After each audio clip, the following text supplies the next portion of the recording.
Alors, pour ceux qui m'écoutent, la connexion a coupé. J'avais un écran noir. J'avais un écran tout noir. Et a priori, quelqu'un qui me suivait disait qu'elle m'entendait encore. Donc peut-être que une personne ou quelques personnes vont pouvoir, comment dirais-je, se reconnecter. Mais bon, voilà, c'est vraiment,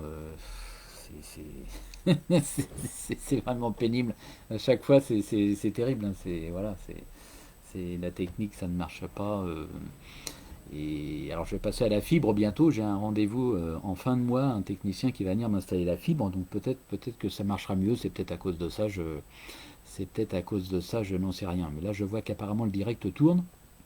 Mais comme c'est une nouvelle vidéo, parce que j'ai fermé la précédente et j'ai relancé celle-ci, alors qu'apparemment on m'entendait peut-être toujours, mais moi je ne voyais rien, j'avais un écran noir. Si quelqu'un pouvait me faire un petit bonjour, il y a une personne de connectée. Voilà, donc bah, désolé, il y avait 23 minutes pratiquement, et naturellement ça a coupé. C'est une catastrophe. Facebook, bon, voilà, Facebook, Facebook, bah oui, le retour, très bien, c'est très gentil, Odile. Voilà, j'ai été obligé de couper parce que je ne voyais rien du tout. Et là, j'ai relancé, et donc on va croiser les doigts, on va essayer de continuer. On va essayer de continuer un petit peu, je n'en sais rien. Bah, comme ça, vous aurez deux vidéos. Vous aurez deux vidéos aujourd'hui pour le prélude. C'est formidable. J'en étais aux biographies de Napoléon. J'ai parlé du baron Norvin, j'ai parlé de Frédéric Masson, grand historien napoléonien de la fin du 19e siècle, début 20e. Je crois qu'il est mort un peu avant la guerre de 14. Oui, oui, c'est encore moi. Bah oui, je sais, désolé. C'est c'est le retour. Je sais, c'est encore moi. Oui, oui. Il y a deux personnes, c'est gentil. Il y a deux personnes qui font l'effort de se reconnecter alors qu'on a été interrompu au bout d'à peine 22 minutes, je crois.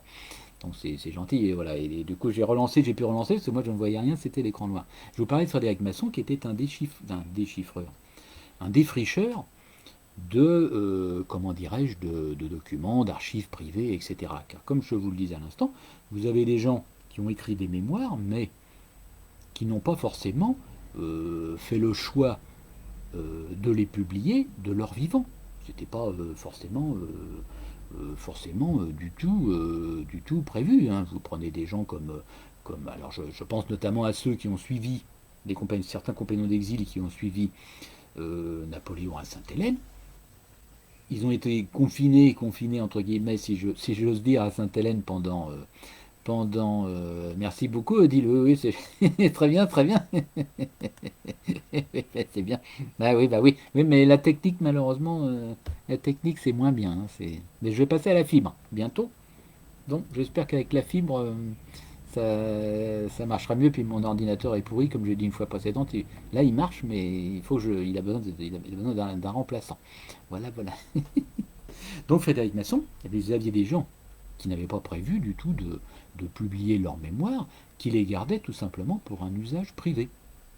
Et je parlais justement à l'instant, comment dire, de Marchand, de Louis Marchand, qui était le premier valet de chambre de Napoléon à Sainte-Hélène.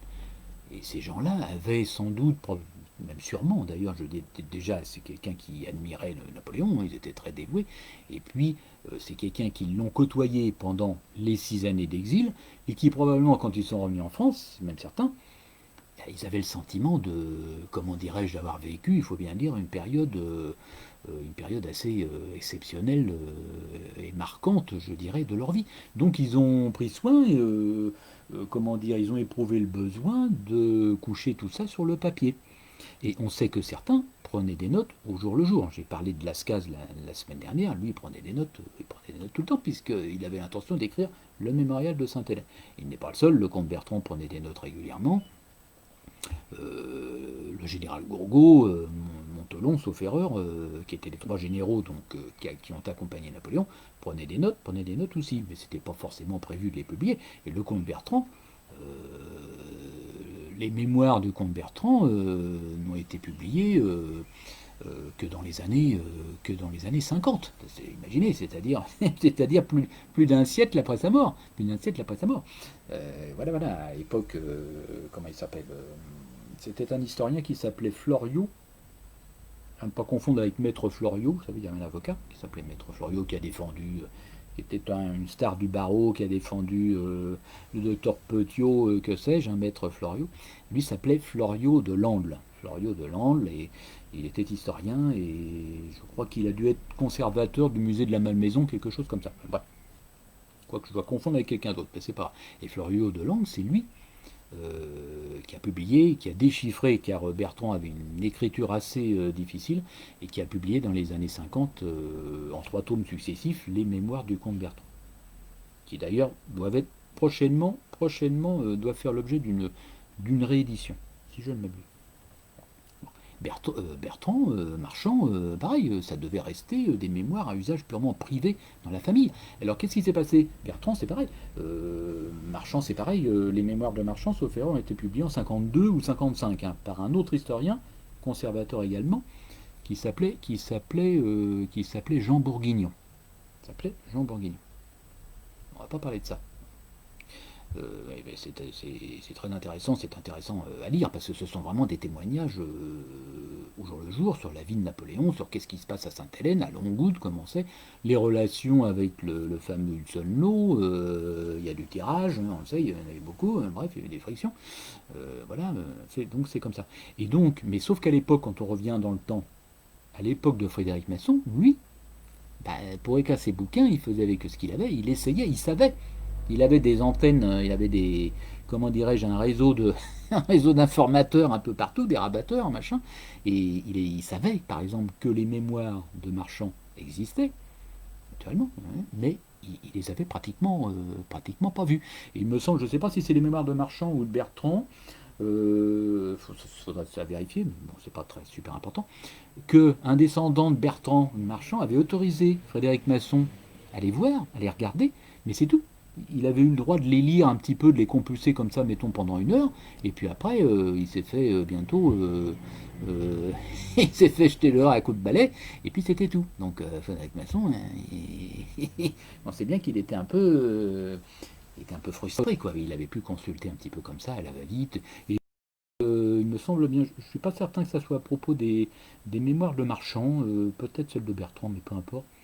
Vous avez des écrivains, des historiens, peut-être un petit peu aigris, voilà, enfin bref, on va pas rentrer dans des considérations de personnes, mais qui ont été jusqu'à dire, il me semble que c'est Frédéric Masson, ou peut-être Louis Madelin un peu plus tard, qui ont été jusqu'à dire que, bon, ouais, tout compte fait, bon, ils avaient vu un petit peu comme ça les mémoires de Marchand, bon, c'était dans la famille, donc c'était pas publiable à leur époque, mais que, bon, somme toute, c'était pas très, ce qu'il y avait dedans ne présentait pas un grand intérêt. Bon, c'est peut-être parce qu'ils étaient historiens, ils auraient bien voulu naturellement pouvoir publier les mémoires et puis mettre leur nom dessus, et puis voilà. Mais bon, je vais pas, les pauvres, ils sont décédés, je vais pas leur faire un procès d'intention. Mais je sais que j'ai lu ça sous la plume d'un auteur. Donc si je le dis, c'est que je suis pas le seul.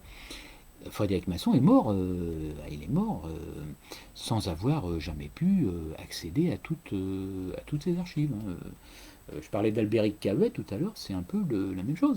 Albéric Cavet, c'est un écrivain, il était journaliste, il n'était pas vraiment historien, il était journaliste au journal, j'en ai un sous le coude, il était journaliste, pardon, je n'avais pas prévu de parler de ça, il était journaliste au journal L'Illustration, vous savez, qui était le grand journal de l'époque. C'est très ancien, l'Illustration, ça a duré un siècle, d'avant-guerre, des années, je crois que ça a commencé dans les années 1840, l'Illustration, qui vous racontait tous les grands faits divers. L'incendie du bazar de la Charité, l'assassinat comment dirais-je, de l'archiduc à Sarajevo, vous aviez ça en première page et tout le monde lisait ça. Là, par exemple, naturellement, mon écran, c'est toujours pareil, on ne voit rien. Vous voyez, ça, c'est un numéro d'illustration, c'est un grand... Il faut que je le retape, il est un peu décollé. C'est pas grave. C'est un grand numéro d'illustration où vous avez Napoléon dessus. Ouais, c'était vraiment des... Alors, il y a de la lecture, hein. Il y a de quoi faire. Bon, il y a un peu de couleur et il y a aussi des photos, hein. Il y a de l'image aussi, il n'y a pas que du texte, hein. Vous voyez, il y a aussi, vous avez le tombeau. Vous avez le tombeau blanc. Il y avait des lithographies. des lithographies, des gravures formidables là-dedans. Donc l'illustration. Celui-ci, c'est le numéro spécial, si je l'ai, pourquoi? C'est parce que l'illustration parlait de tous les sujets, ne parlait pas évidemment que de Napoléon. Mais il se trouve qu'Albéric Cahuet était journaliste à l'illustration, et lui, c'était un passionné de Napoléon. Il a écrit des bouquins sur Sainte-Hélène, notamment. Voilà, on ne va pas parler de ça aujourd'hui. Et ça, celui-ci, pourquoi est-ce qu'il y a Napoléon Napoléon en couverture, ça les gens qui me suivent le savent sans doute déjà, c'est parce que c'est un numéro spécial qui a été fait pour le, comment dirais-je, pour le centenaire de la mort de Napoléon. Napoléon est mort, comme on le sait, à Sainte-Hélène le 5 mai 1821. Celui-ci, c'est le numéro du centenaire qui est paru en 1921. Oui, un bouquin, c'est un journal qui va avoir, qui aura 100 ans, c'est pas compliqué, qui aura 100 ans l'année prochaine. Et là-dedans, il y a des articles d'Albéric Cahuet. Pourquoi je vous parlais d'Albéric Cahuet? J'en parlais parce que c'est lui qui a, comment dirais-je, qui a mis la main, plus ou moins, sur les mémoires d'un autre protagoniste de la période de Sainte-Hélène, qui s'appelait Noverraz. Noverraz était un domestique également, qui accompagnait Napoléon à Sainte-Hélène. Noverraz était, comment dirais-je, il était suisse. Je ne sais plus exactement Berne, enfin bref, je ne sais plus exactement de quel canton suisse. Il était suisse, il était assez costaud et tout, machin. Comment dirais-je, Napoléon, pour la petite histoire, Napoléon l'appelait, le surnommait mon ours d'Helvétie. Mon ours d'Helvétie. Abraham, son prénom, Abraham Noverraz. Noverraz, c'est pareil, il a pris des notes et tout, mais ça n'avait jamais été publié. Et c'est Albéric Cahuet qui est tombé dessus, et qui avait commencé à en publier une partie, je l'ai d'ailleurs, j'ai le numéro quelque part, voilà, une partie seulement des mémoires de Noverraz dans une revue aussi, vénérable revue très ancienne aussi, un peu comme l'illustration, qui existe toujours, qui s'appelle la Revue des Deux Mondes. Pour ceux qui connaissent, Revue des Deux Mondes. Il y avait des articles très savants, des articles historiques, un peu sur tout, sur la littérature, sur un peu de tout. Ça a été publié dans la Revue des Deux Mondes. Et les mémoires de Noverraz ont été publiées en intégralité il y a quelques années. Avec un petit laïus également sur Albéric Cahuet. C'est bien naturel puisque c'est lui à l'époque qui avait amorcé, je dirais, un petit peu la pompe de trouver les mémoires de Noverraz. Donc, pour en revenir aux biographies, parce que je me disperse, 12 minutes, attention, hein, c'est pas coupé. On va pas recommencer une troisième fois, hein, attention. Attention. Biographie de Napoléon, donc je vous ai parlé du baron Norbin, tout ce qu'on fait, etc. Frédéric Masson, donc c'est. Voilà, il en a écrit, je ne sais plus combien il y en a, hein, il doit y en avoir une vingtaine pratiquement. Voilà, Frédéric Masson, grand historien napoléonien. Après, on arrive, comment dirais-je, au XXe siècle, on se rapproche un peu de nous. Entre-temps, il y a eu, comment dirais-je, on pourrait parler mais on ne va pas en parler beaucoup, d'un grand historien aussi, qui s'appelait Albert Sorel. Albert Sorel, qui lui, comment dirais-je, a écrit aussi une grande fresque de la Révolution, l'Europe et la Révolution, ça s'appelle l'Europe et la Révolution. Moi j'en ai un tome ou deux, mais c'est aussi, il y en a presque une dizaine, je crois, tomes. Albert Sorel, l'Europe et la Révolution. Mais dans l'Europe et la Révolution, c'est le titre, il y a certains tomes à la fin qui sont consacrés à l'Empire. Donc il parle aussi de Napoléon, Albert Sorel. Albert Sorel, c'était un diplomate, si je ne m'abuse, de formation. Donc lui voyait l'histoire beaucoup sous un angle diplomatique. Et dans ses bouquins, moi j'ai jamais lu honnêtement Albert Sorel, mais je pense qu'il aborde beaucoup les relations d'ambassade, etc. Et on sait que il y avait à l'époque de Napoléon, on avait déjà des ambassadeurs un peu partout, même en Turquie. Enfin, la Turquie actuelle, à l'époque, c'était l'Empire ottoman. Donc Albert Sorel. Après la guerre de 14, grand historien napoléonien, Louis Madelin. Madelin, académicien, Académie française, grand auteur, qui a écrit beaucoup d'ouvrages, pas uniquement sur Napoléon, mais lui, pour le coup, c'était vraiment son grand sujet, Napoléon quand même. Et il a écrit, c'est l'œuvre d'une vie, on peut dire un peu, il a écrit une histoire du consulat et de l'Empire. Je regardais parce que d'un seul coup ça m'échappait, et vous voyez, c'est pas compliqué, hein, c'est connu, hein, voilà, ceux qui connaissent, vous voyez, là il y a les 100 jours, il y a On voit rien, il y a vous voyez, la campagne de France et 100 jours. Donc toute la vie de Napoléon, depuis le début, depuis le début jusqu'à la fin, quoi. Voilà. Et oui, alors ça, et Louis Madelin, il y a 14 tomes. C'est l'œuvre d'une vie, on peut dire. Hein. Il a fait ça. Et c'est encore quelque chose qui fait autorité, hein, je dirais, chez les historiens. Les historiens de nos jours, Louis Madelin, voilà, grand auteur. Il y en a un autre moins connu peut-être qui s'appelait Édouard Driot. Édouard Driot qui lui avait fondé une revue qui s'appelait la revue des études napoléoniennes. Et je parlais comment dirais-je, de Frédéric Masson qui lui aussi son œuvre, il appelait un petit peu ça les études napoléoniennes. C'est une revue qui a duré pratiquement jusqu'à la veille de la Seconde Guerre mondiale. Édouard Driot.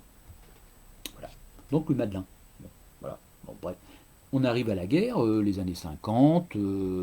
Bon, Napoléon est peut-être un petit peu moins. Ah bah ça y est, c'est encore coupé. Un petit peu moins, comment dire, en vogue, etc. Vous savez que Napoléon, il y a des cycles. Hein, dans le, j'ai parlé une fois de la légende noire et de la légende dorée, c'est assez vrai. Hein. Et Napoléon, comme on sait, il y a un petit peu des cycles, comme ça. Napoléon est toujours quelque part parmi nous. C'est évident. Déjà, il est parmi nous de tous les jours, je dirais, par les institutions. Les institutions, ça y est, c'est encore coupé.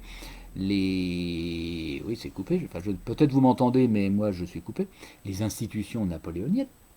Hein, les institutions napoléoniennes, on ne va pas parler de ça. Hein, je renvoie aux historiens bien plus capables que moi. Hein, la Banque de France, comment dirais-je, les universités, le baccalauréat, la Légion d'honneur, les préfectures, tout ce que vous voudrez. Ce que Napoléon a appelé, comment on le sait, ce que Napoléon a appelé, c'était sous le consulat, ce que Napoléon a appelé les masses de granit. C'était les masses de granit. C'est-à-dire qu'il fallait, c'est ce qu'il avait dit, c'est l'expression qu'il a employée, ça paraît un peu étonnant, mais bon. On sait qu'il était pétri de.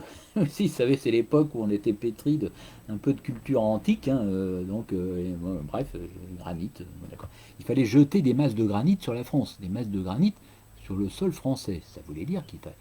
Les masses de granit, c'était. Voilà, il fallait créer, c'est une image, hein, c'est une allégorie, on peut dire. Il fallait créer des institutions.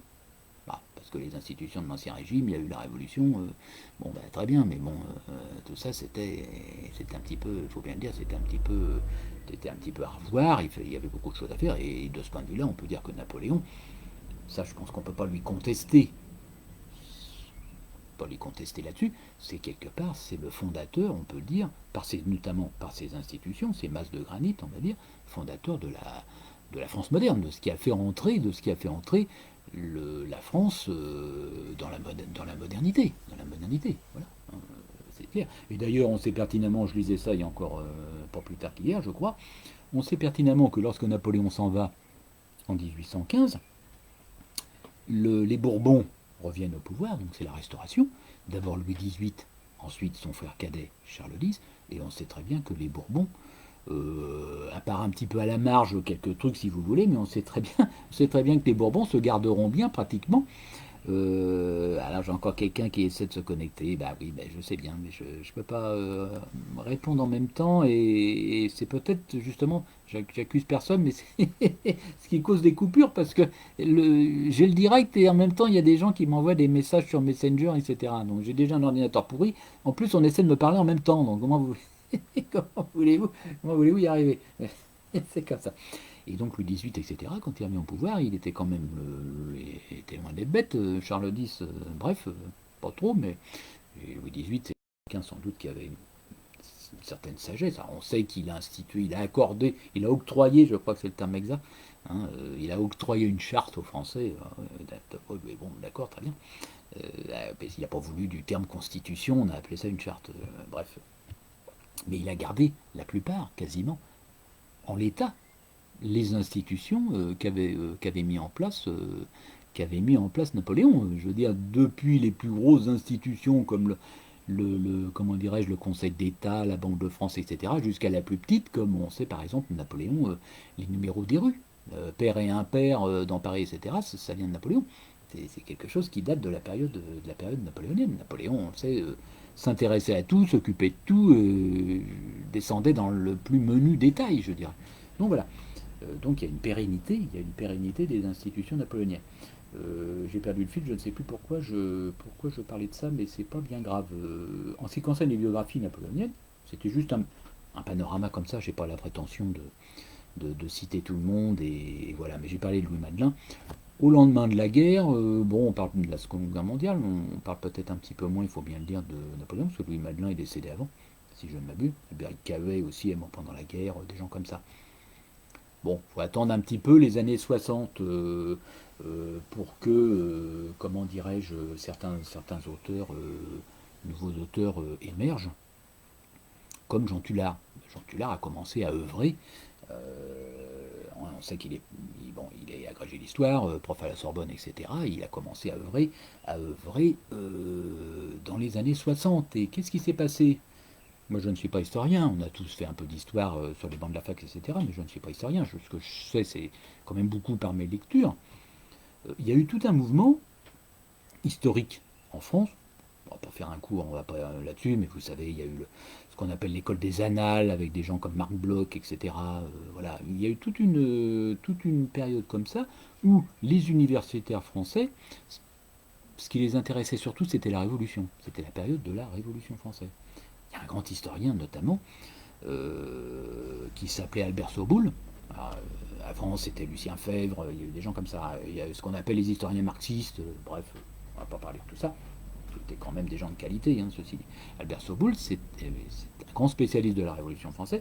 Il a écrit à peine, mais il a écrit quand même un bouquin, je l'ai dans un coin, il a écrit plus ou moins une biographie de Napoléon. Mais sa grande spécialité, c'était la Révolution française. Il était prof à la Sorbonne.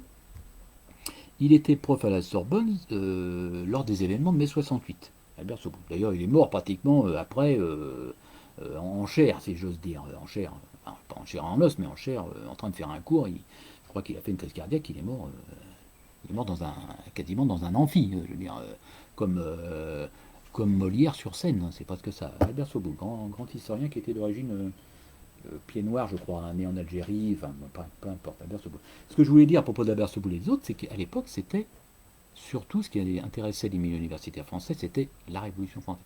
Quand Tullard arrive, il arrive de son midi, là, ouais, bref, il était Tullard, d'accord, il est gentil, il a occupé la seule chaire, je crois, la seule chaire universitaire, à la Sorbonne, qui était consacrée à Napoléon. Les études napoléoniennes, l'Empire, tout ça, c'était un peu passé à la trappe. C'est lui qui a réactivé, on peut dire, un peu ce créneau, on va dire. Voilà. Napoléon n'avait plus vraiment très bonne presse. Ça a commencé à redémarrer, il faut dire, au moment du bicentenaire, alors cette fois du bicentenaire de la mort, de la naissance de Napoléon, c'est-à-dire en 1969. Là, il y a eu après d'autres écrivains, d'autres historiens. Bon, évidemment, on peut parler j'ai oublié, mais bon, là, on est un petit peu différent, mais on pourrait parler, bien entendu, d'André Castelot. On parlait de Castelot, qui n'était pas historien universitaire de formation, comme on sait. André Castelot, il était comme Alain Decaux, c'était quelqu'un de très bien, qui a écrit beaucoup de livres, qui a écrit une grosse biographie de Napoléon. Il n'en a pas écrit qu'une, vous avez des trucs en plusieurs tomes, ça prend une place énorme. Et voilà, bref, il a écrit un Napoléon.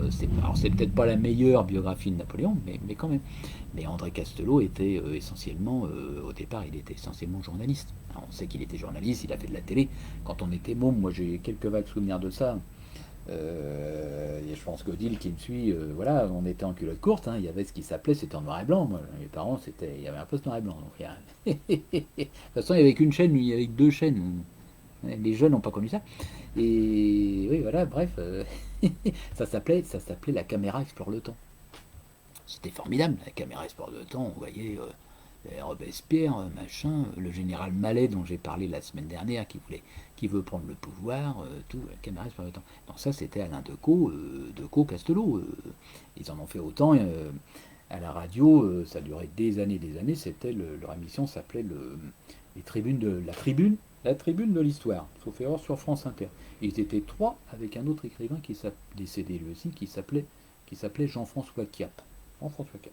Tribune de l'histoire, très bien. Moi j'écoutais ça le samedi soir dans les années 80. Cette histoire, il était encore là. Commençait à vendre la bouteille, mais il était encore là. Bref. Donc voilà. Donc j'ai fait pratiquement le panorama jusqu'à nos jours, et Jean Tullard est encore là, et vous avez des auteurs naturellement de nos jours, comme par exemple Thierry Lenz, qui est quand même assez connu, Thierry Lenz, qui est un historien, et qui, comment dire, lui a écrit une nouvelle histoire du Premier Empire. Parce que vous pensez bien qu'il y a eu tellement de... Nous en sommes à 25 minutes, j'espère que ça ne coupe pas.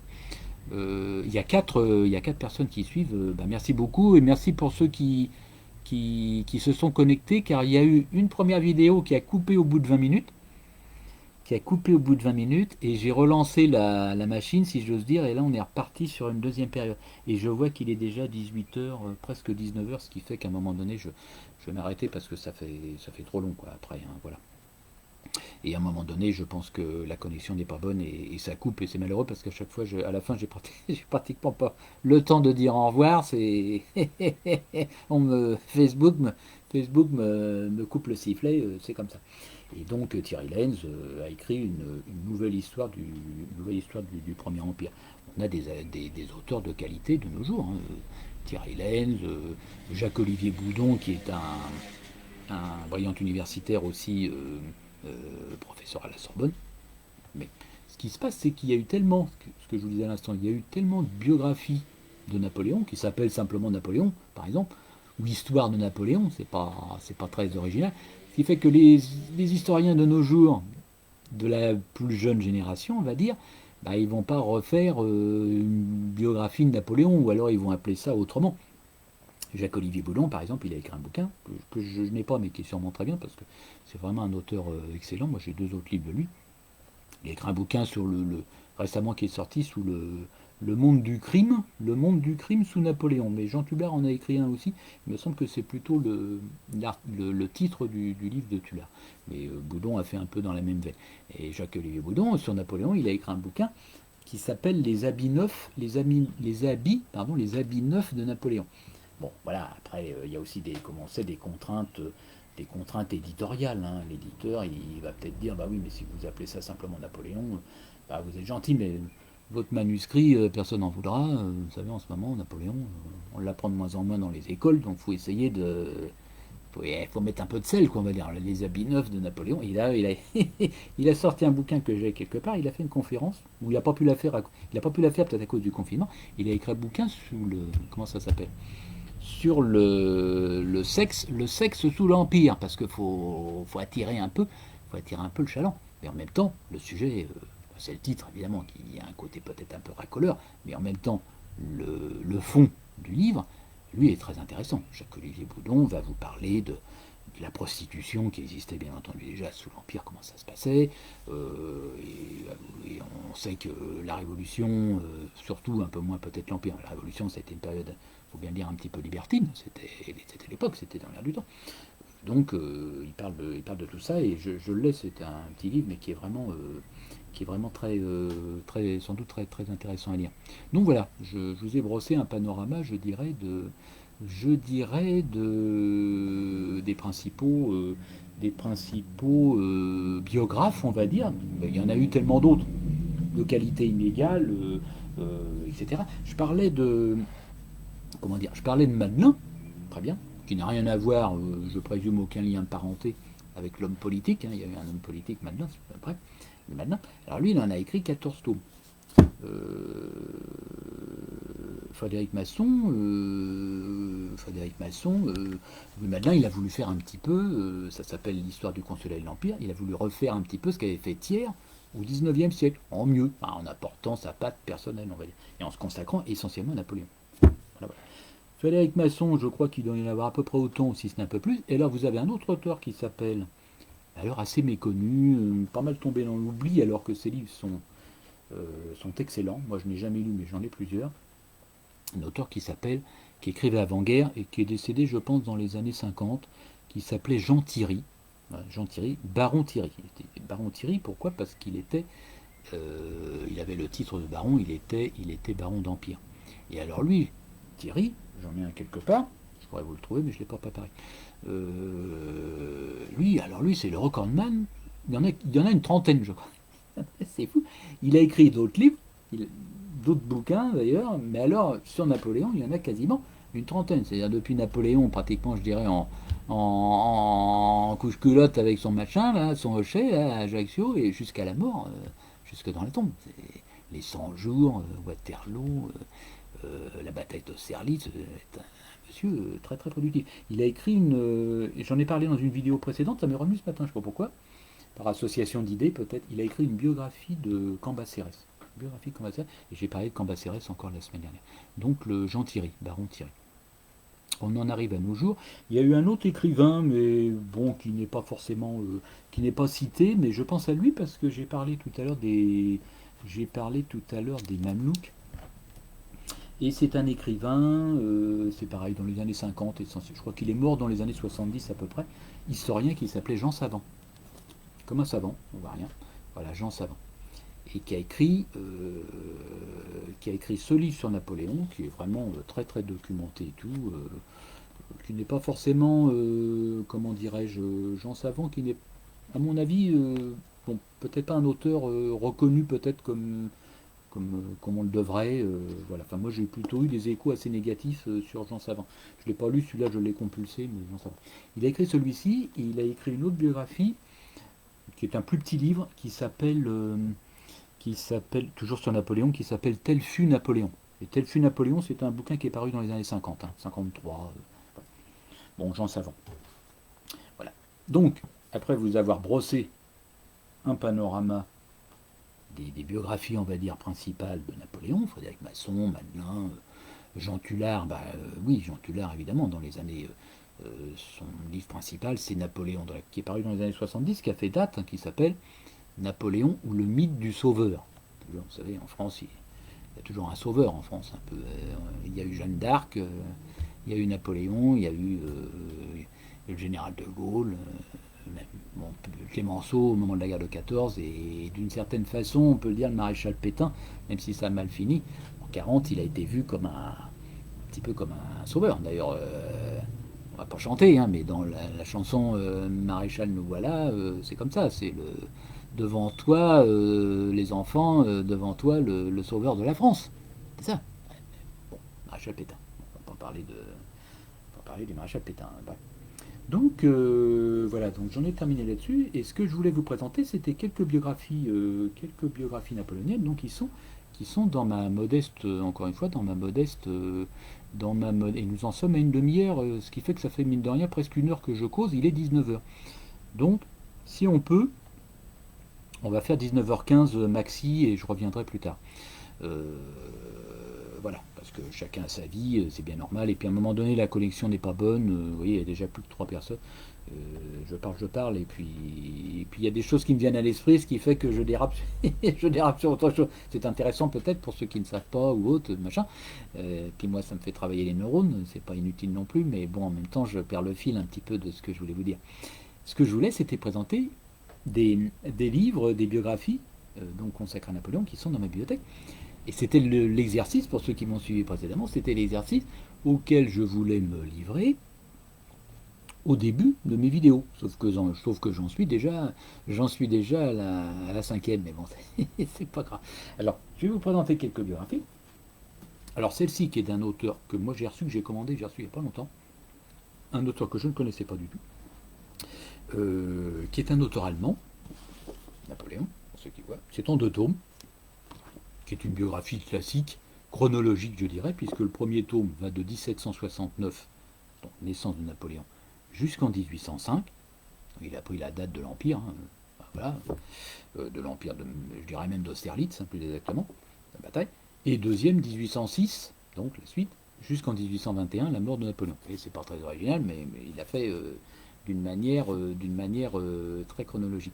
Et cet auteur est un historien et un universitaire allemand qui s'appelait Friedrich Kirchhausen, que je ne connaissais pas du tout, que j'ai trouvé sur Napoléon et sur Internet, et que ma foi j'ai trouvé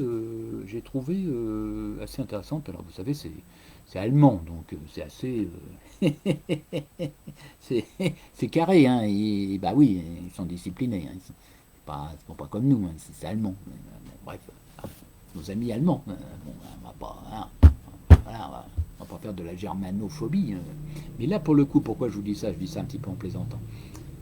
C'est pas totalement anodin. C'est que ce monsieur était universitaire, il a consacré pratiquement sa recherche, sa vie. J'ai regardé sur, c'est simple, hein, vous allez sur Internet, il a une fiche Wikipédia, donc on le trouve.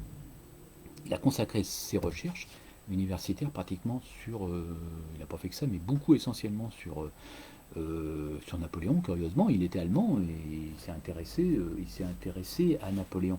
Sauf que ce monsieur, il écrivait avant la guerre de 14, et sa biographie est parue, je crois, en 1904, d'abord en allemand, et puis éditée ensuite, comment dire, traduite en français. Et c'est curieux parce que celui-ci n'a pas de date d'édition, mais par contre, il est mentionné que ce volume a été déposé à la Bibliothèque nationale, donc en France, à Paris, à la Bibliothèque nationale en 1924. 1924. Mais lui, il était mort depuis longtemps parce qu'il est mort, il est décédé avant la guerre de 14. Et pourquoi je vous dis ça? C'est parce que, alors je vais survoler comme ça et je vais vous lire un petit extrait. Je vais vous lire un petit extrait qui est assez significatif. Je pense que c'est quelqu'un qui s'intéressait beaucoup à Napoléon et qui porte un regard critique, c'est moins qu'on puisse dire. Et qui nous dit par exemple, la Révolution française constitua la meilleure des écoles pour le petit Corse, donc Napoléon, constitua la meilleure des écoles pour le petit Corse, qui était venu tout jeune en France et qui avec le temps était devenu français des pieds à la tête.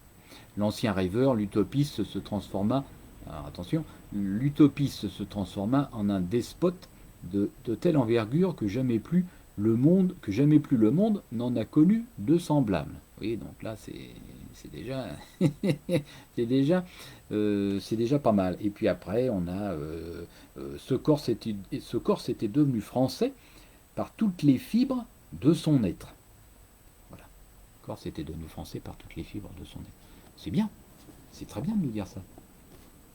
Napoléon est devenu français, tant mieux, il y a tellement de, s'il le pense, et moi je pense que c'est vrai, il y a eu tellement d'autres auteurs, je parlais de Chateaubriand tout à l'heure, qui ont dénié, je dirais justement, qui ont, comme on le sait, qui ont contesté la qualité de français à Napoléon. Vous savez que Chateaubriand, il a écrit un pamphlet qui s'appelle, il devait être un peu aigri, hein, je parlais tout à l'heure de lorsqu'il est revenu en France sous l'Empire.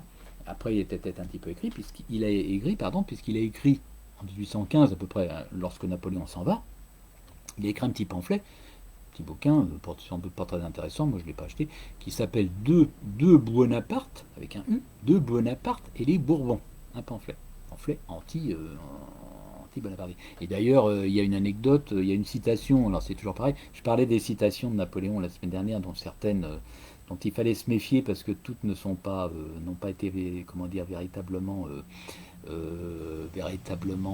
prononcées. Il y a une petite anecdote à ce niveau-là, quand il a fait sortir son bouquin, c'est Louis XVIII qui revient au pouvoir, donc c'est la première restauration probablement, et Louis XVIII dit tant mieux, le livre de Chateaubriand, tant mieux, grâce à lui, son livre a eu, comment dirais-je, son livre m'a plus servi que 100 000 soldats. C'est assez étonnant, mais il considérait que le pamphlet de Chateaubriand, finalement,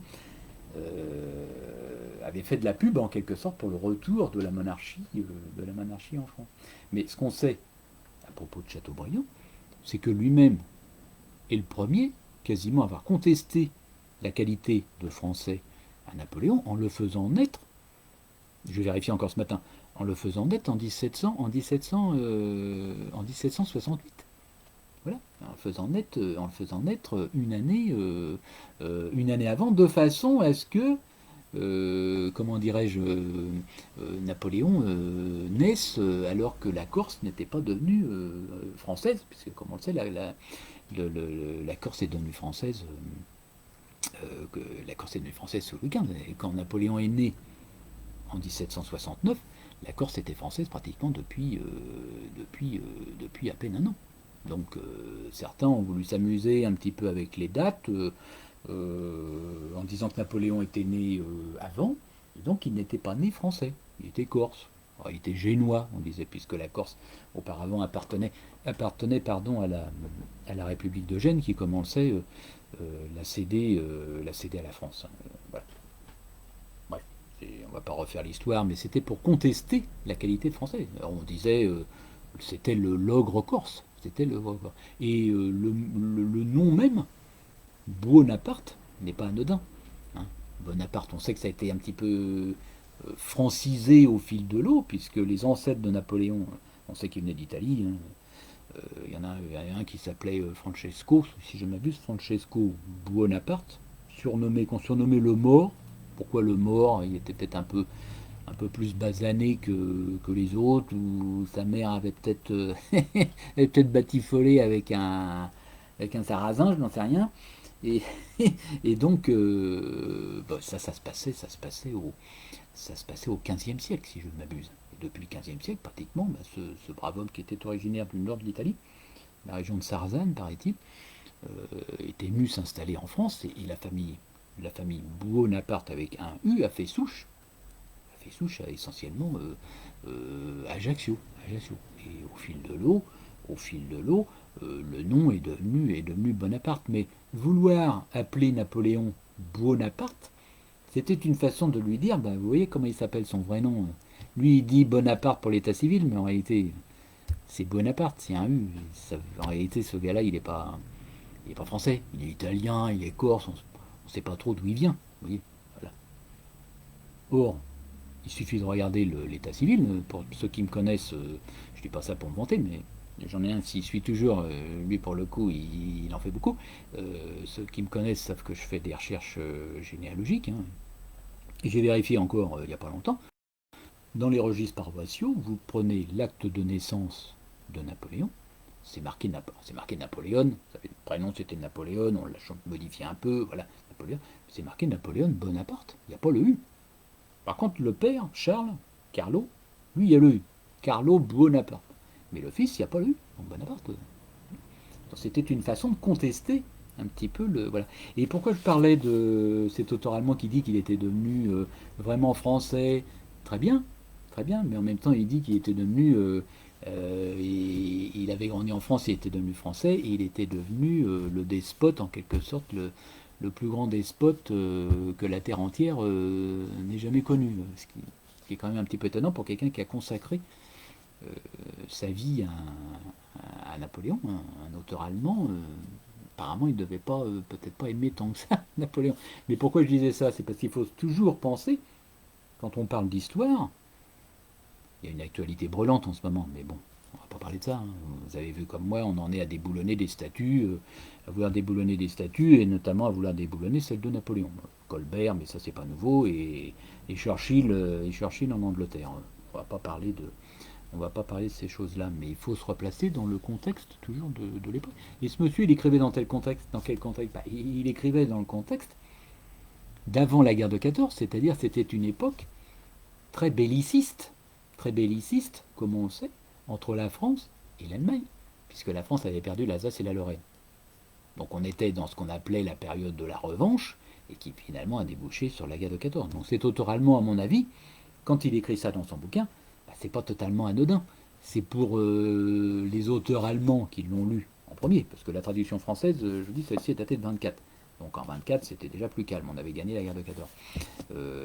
Mais il l'a publié en Allemagne, et évidemment, il présentait Napoléon comme un despote, bah, parce qu'il s'inscrivait, évidemment, dans cette période allemande et prussienne, il faut bien le dire, très, comment dirais-je, très militariste et très aussi belliqueuse envers la France, même si nous, évidemment, on espérait aussi récupérer, c'est bien normal, l'Alsace et la Lorraine. Mais voilà, donc je pense que c'est pas totalement anodin quand ce Friedrich Kirchhausen, que je ne connaissais pas, qui pour autant, c'est vraiment une biographie chronologique, mais qui paraît vraiment très très importante et très documentée. Et alors, il faudrait qu'il y ait un vrai historien, moi je ne suis pas encore une fois historien, nous dise ce qu'il en pense, est-ce qu'il y a des erreurs, je ne sais pas, mais ça m'a paru vraiment très bien. Mais cette phrase où il dit que Napoléon était devenu pleinement français et qu'il était devenu, enfin vraiment le despote vraiment absolument énorme, je me suis dit, bah oui, mais voilà, c'est parce qu'il a écrit ça, on est à la veille de la guerre de 14.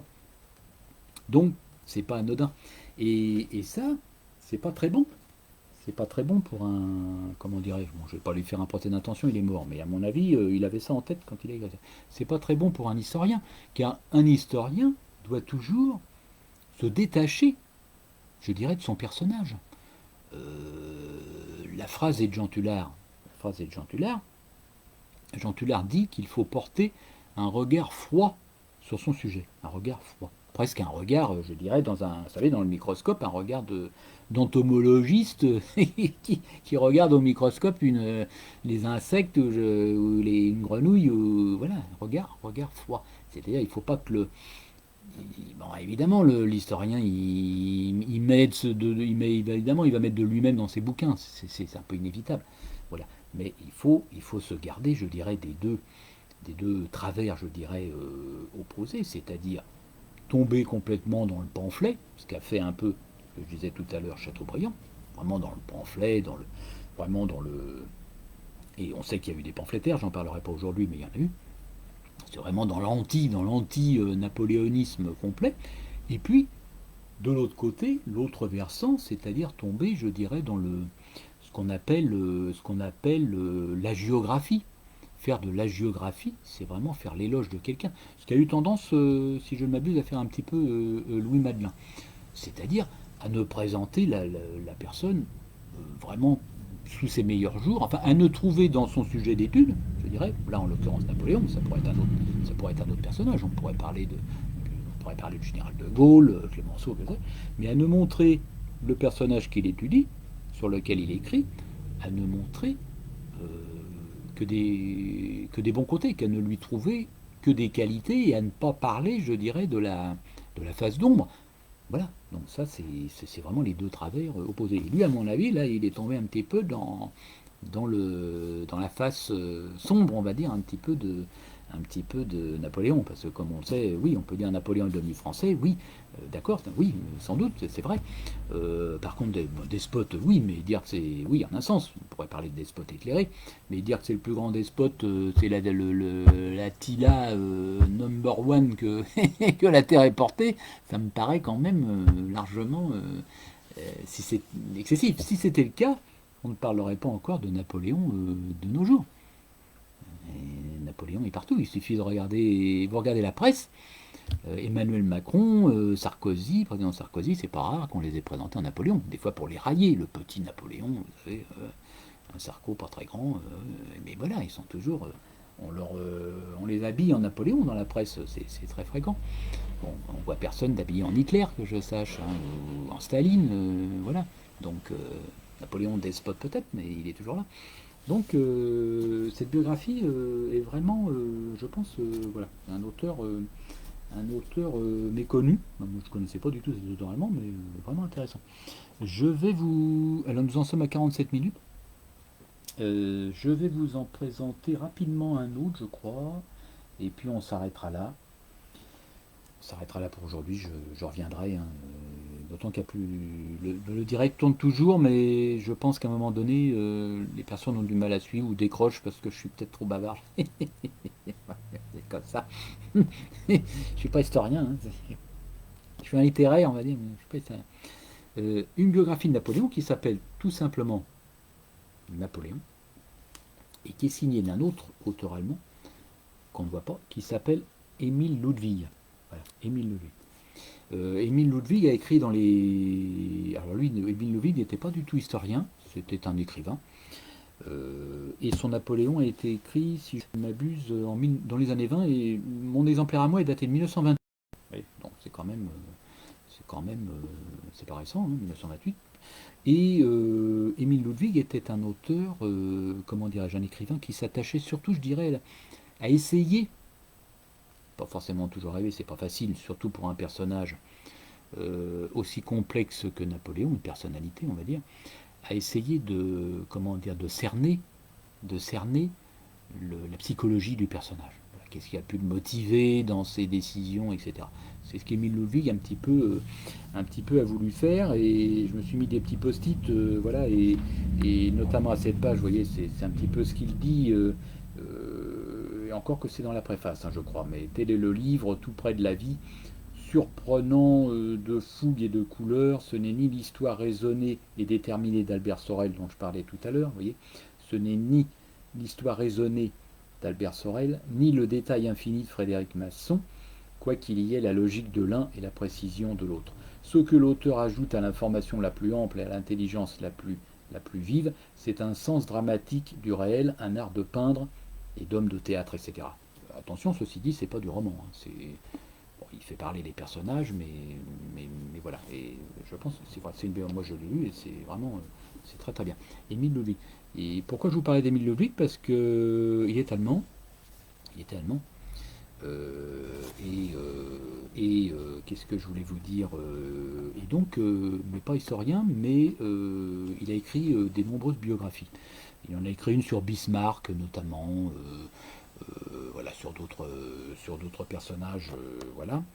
Et j'ai mis un petit post-it aussi, je ne sais plus pourquoi, mais c'est pas très grave, je vous en reparlerai peut-être. Émile Ludwig. Bon, il faut savoir qu'Émile Ludwig était juif. Enfin, il a le droit, hein, c'est comme ça. Hein. Il était juif et il a quitté, comment dirais-je, il a quitté comme d'autres, il a pu quitter.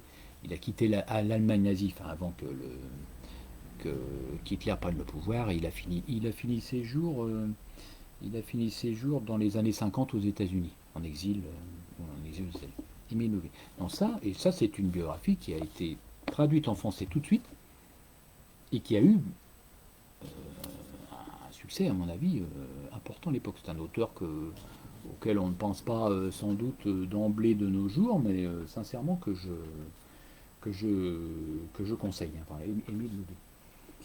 Et je vais vous parler d'autre chose. Ah oui, je vais vous parler de celui-ci. Et j'arrêterai là-dessus probablement parce que nous en sommes à 5 ans. C'est exceptionnel, 51 minutes. Hein. Aujourd'hui, c'est le record. Donc, on va pas tarder à couper. Il est 19h20. On va couper. Je vais vous parler de celui-ci. C'est tout récent. Enfin, c'est tout récent. C'est un livre qui date de. Alors, vous voyez, c'est un livre en format qui s'appelle tout simplement Napoléon, qui date de 2011. Celui-ci date de 2011. Voilà. Et c'est un livre, ceux qui me connaissent, on va pas parler de ça. J'ai été raillé hier par quelqu'un, mais c'est pas grave. Je sais qu'il m'écoute pas, à mon avis, donc je suis tranquille. On m'a un petit peu raillé pour lorsque j'ai dit que je faisais du rangement, du rangement dans ma bibliothèque, ce qui est vrai parce que j'ai des monceaux, il y en a un peu partout et j'ai pas assez de place, malheureusement, pour une bibliothèque digne de ce nom. Et en rangeant des bouquins, des livres, en cherchant un livre que je n'ai jamais toujours pas retrouvé, mais c'est grave, je suis tombé sur celui-ci. Je suis tombé là-dessus et je me suis dit, on est confiné, quitte à être confiné, machin, bah, je vais le lire. Et je l'ai presque terminé. C'est un livre qui fait, vous voyez, qui fait, je vois rien du tout, qui fait 150 pages. C'est rien du tout. 150 pages, j'en suis presque à la fin. Et qui est signé Michel Marmin, que je ne connaissais pas. Michel Marmin, qui n'est pas un historien de formation, c'est un journaliste, notamment. C'est un journaliste et un scénariste un scénariste de cinéma. C'est un monsieur qui a un certain âge maintenant et qui a fait des scénarios notamment de films. Quand on était môme, nous aussi, on avait ça à la télé. Maintenant, c'est. Ben, bref, des films dans les années 60-70. Des films de KPDP, ce qu'on appelait les KPDP, les films avec Jean Marais, avec des gens comme ça, Gérard Blin, c'est connu, hein, voilà, Chevalier de Maison Rouge, que sais-je, hein, voilà, c'est les corsaires, il y avait ça à la télé, moi on était môme, voilà, on regardait ça, voilà, voilà. Voilà, voilà. Et ce monsieur a éprouvé cette étonnance, il est journaliste et scénariste, pas spécialement comment dirais-je, formé sur la période de l'Empire, et il a écrit bouquin. Et ce livre présente l'avantage d'être préfacé, donc c'est quand même une référence, il est préfacé par Jean Tullard. Et alors ça, pourquoi je vous parle de ce bouquin?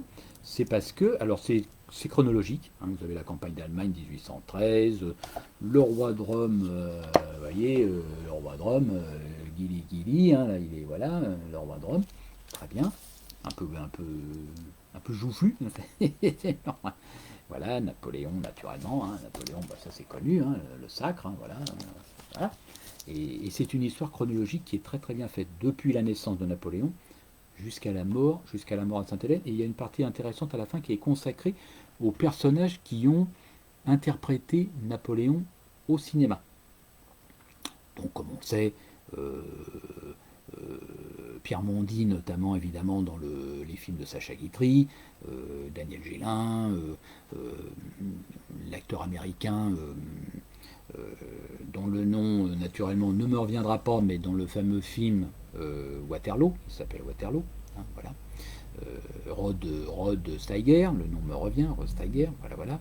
Et puis plus près de nous, Philippe Torreton notamment, Christian Clavier, mais bon, on va pas trop parler de Clavier, bref, la série télé, que certains n'aiment pas du tout. Je sais que certains napoléoniens considèrent que Clavier c'est une hérésie, bah oui, bon, un peu, bah oui, bref, c'est comme ça.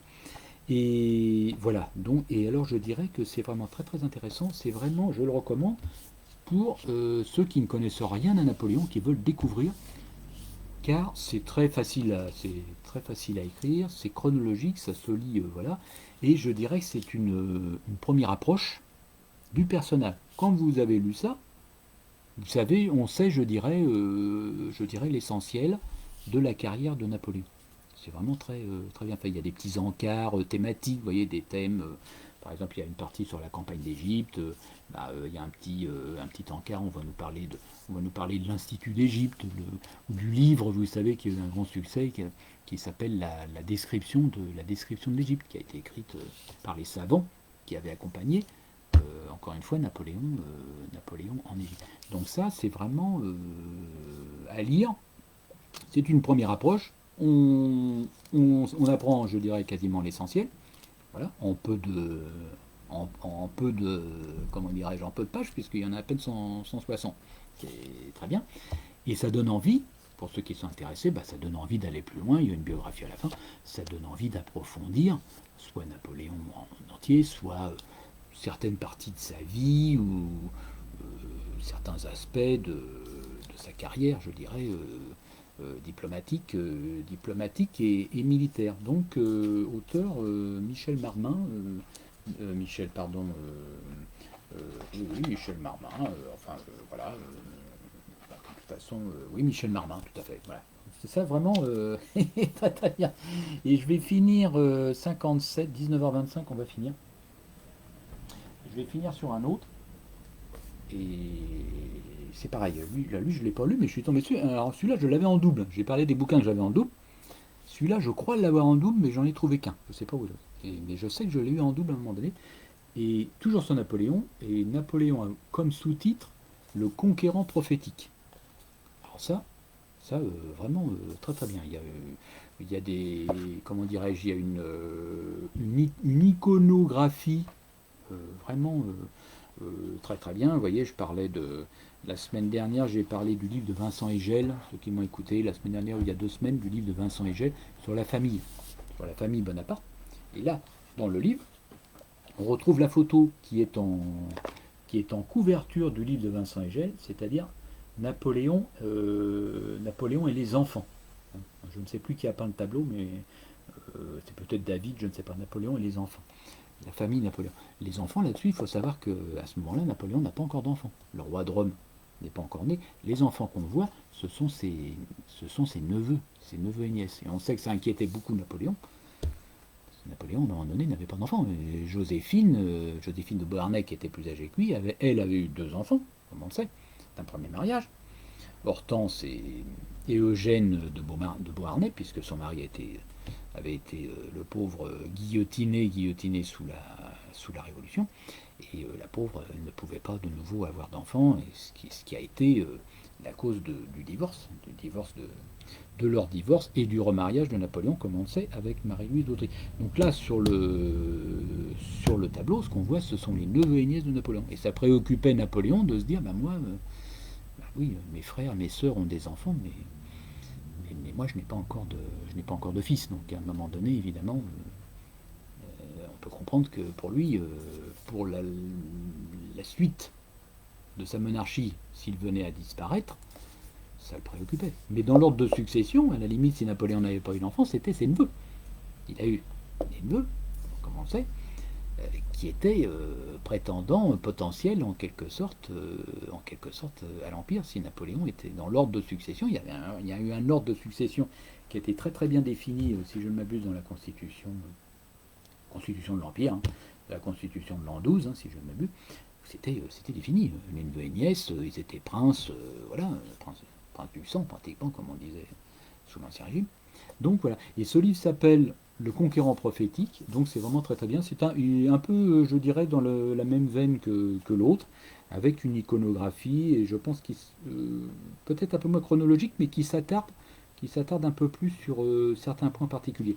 Et il y a beaucoup de reproductions de documents. Là, vous voyez, là par exemple, on a on a les bulletins des lois, des lois de l'Empire, etc. Des bulletins des lois qui paraissaient régulièrement, comment dirais-je, des actes officiels de, de l'Empire. Le Conquérant prophétique, toujours préfacé par Jean Tullard, incontournable, hein, il est toujours dans le coin, hein, voilà, Tullard prévient de l'Institut de France, hein, voilà, parfait. Et ce livre est écrit par un monsieur que j'ai rencontré à plusieurs reprises, l'auteur qui s'appelle Éric Ledru. Et Éric Ledru est un monsieur qui est écrivain, historien, et qui est également éditeur. Il est éditeur de livres, et il a écrit ce bouquin sous la férule, je dirais, un petit peu de Jean Tullard, qui l'a un peu cornaqué, je dirais, pendant des années pour écrire ça, et je pense qu'il est arrivé à un très bon résultat. Et j'ai eu l'occasion de rencontrer Éric Ledru, parce qu'Éric Ledru est secrétaire général ou trésorier, je ne sais plus, de l'Institut Napoléon.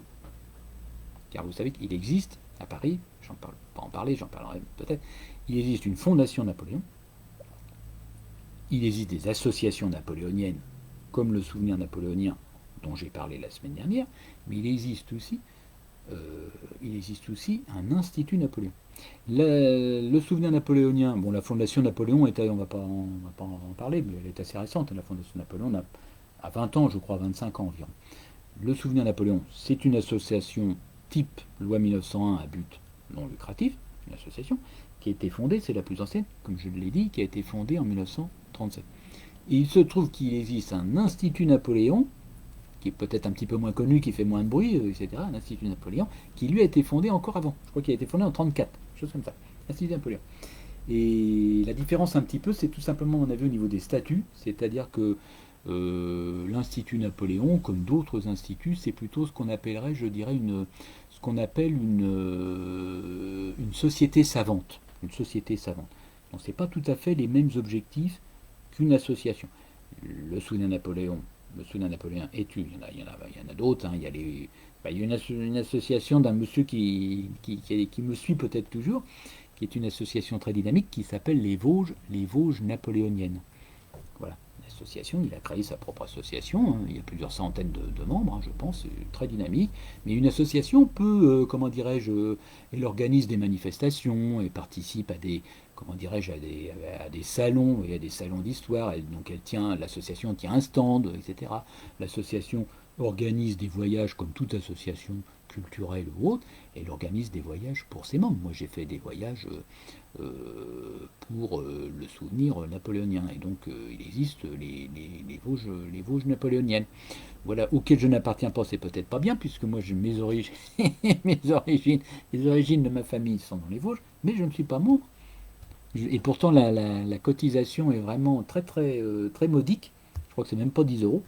Mais je ne suis pas membre des Vosges napoléoniennes. Mais j'ai fait un voyage quand même. Je me suis rattrapé, j'ai fait un voyage une fois sur les bords de la Bérésina, il y a quelques années, avec les Vosges napoléoniennes, et dont le responsable est, comment dirais-je, très sympathique et très plus compétent que moi. Et en plus, il est prof. Il n'est pas prof d'histoire, d'ailleurs. Il est prof de droit. Enfin, il est prof de, comment dirais, il est prof de, comment on appelle ça, de sciences politiques notamment. Mais il est très féru de l'Empire, et il est même bonapartiste. Personne n'est parfait, hein, on a le droit. Hein, après, il y a des gens qui sont bonapartistes, hein, moi j'y suis pas. J'en ai parlé une fois d'ailleurs. Mais bon, très bien, chacun là-dessus, c'est pas interdit. Hein. Chacun ses conditions. Et donc Éric Ledru est secrétaire ou trésorier, je ne sais plus, de l'Institut Napoléon. Et c'est comme ça que j'ai rencontré ce monsieur. Puisque l'Institut Napoléon organisait, oui, l'Institut Napoléon à Paris. Auparavant, ça se passait à la bibliothèque Marmottan, pour ceux qui connaissent, qui ne sont pas à Paris. Hein, la bibliothèque Marmottan est Je ne sais pas, tout juste, c'est la porte de Paris, hein. Je ne sais plus si c'est Saint-Cloud ou autre, bibliothèque Marmottan. Et maintenant c'est dans Paris.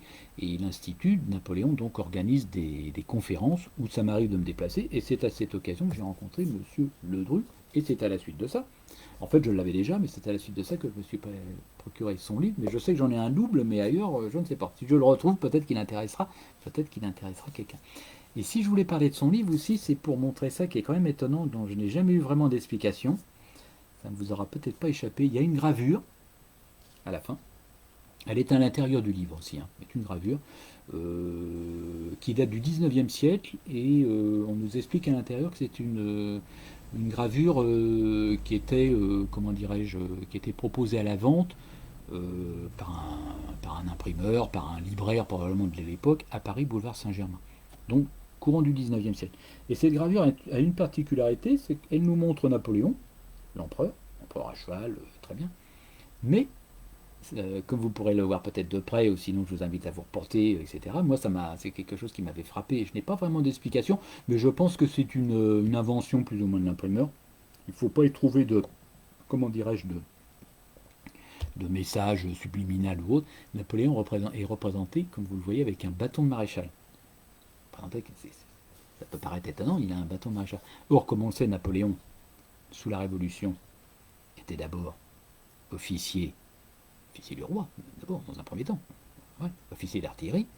Il est sorti avec son diplôme sous-lieutenant d'artillerie de l'école militaire de Paris.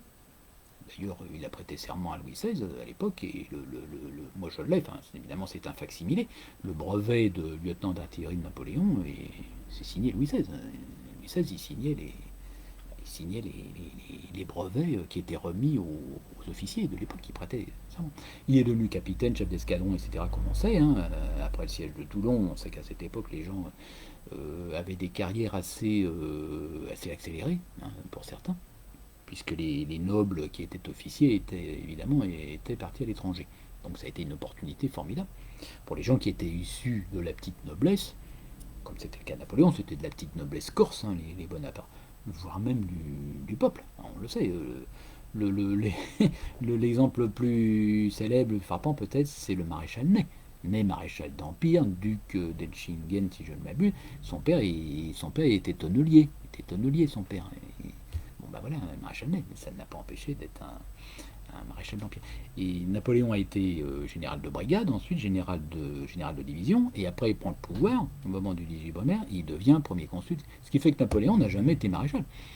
Le titre de maréchal, d'ailleurs il faut le savoir, maréchal de France, c'est un titre, attention, c'était pas un grade, comme on le sait, c'est pas en France, contrairement à l'Angleterre ou d'autres pays, ce n'est pas un grade militaire, c'est un titre honorifique, un peu, c'est une distinction. Sous l'Ancien Régime, la monarchie, il y a toujours eu des maréchaux de France. Il y en a de très célèbres. Il y a le maréchal d'Ancre, qui n'était pas maréchal. Lui, il a été assassiné.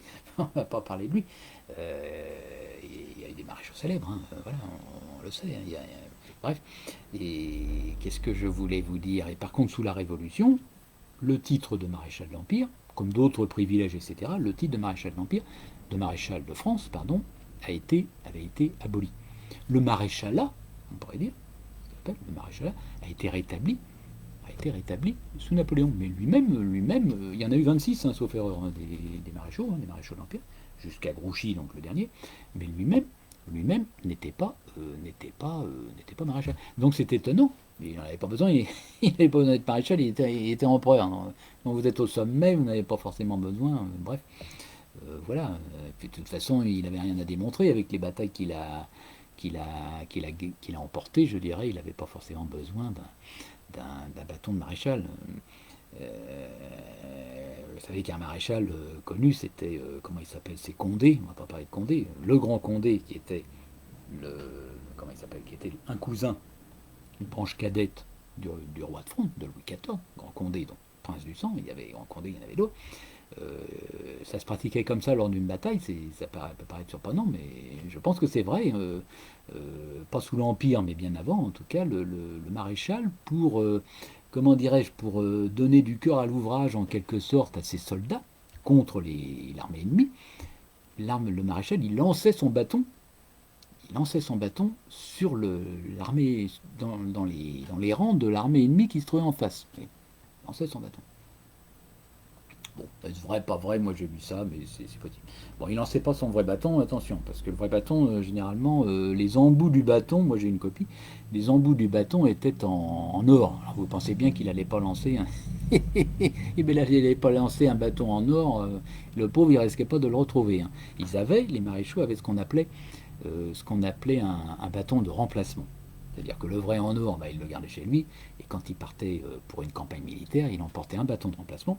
Et les embouts, si vous voulez, où figurent, comme on le sait, la formule latine, hein, decus pace, j'ai oublié la suite, hein, terror belli, hein, terreur de la paix et terreur de la guerre et protecteur de la paix, c'était inscrit sur les bâtons.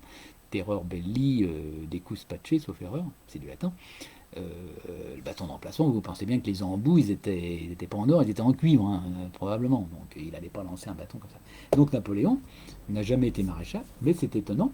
Cette gravure au 19e, c'est une édition populaire, hein, sans doute. On était en pleine vague napoléonienne, la légende napoléonienne, sous le second Napoléon III, évidemment Napoléon Ier est revenu en vogue. Et il y a eu, moi ça m'avait vraiment frappé, cette gravure notamment où il est représenté avec un bâton de maréchal, alors que lui-même n'a jamais été maréchal. Voilà, voilà. Mais bon, ça fait partie encore une fois, de ce qu'on appelle un petit peu la légende dorée de Napoléon. Alors je vois que nous en sommes à plus d'une heure, mais je vais m'arrêter puisqu'avec la première vidéo qui malheureusement a avorté un petit peu au début, ça fait quasiment 1 heure et demie. Donc sincèrement, je, on va s'arrêter là. Il est 19h40. Je remercie ceux qui m'ont écouté. Je les remercie grandement. Je remercie ceux qui m'écouteront par la suite ou qui me feront part peut-être de leurs commentaires. Je reviendrai peut-être présenter d'autres biographies qui ne sont pas inintéressantes sur Napoléon et je parlerai peut-être aussi un petit peu c'est pas très intéressant, mais je parlerai peut-être aussi un petit peu comment dirais-je, des auteurs maudits, on va dire, des auteurs maudits un petit peu de Napoléon. Et alors, comme on le sait, il y a eu je parlais de Chateaubriand tout à l'heure, mais il y en a quelques-uns qui sont pas piqués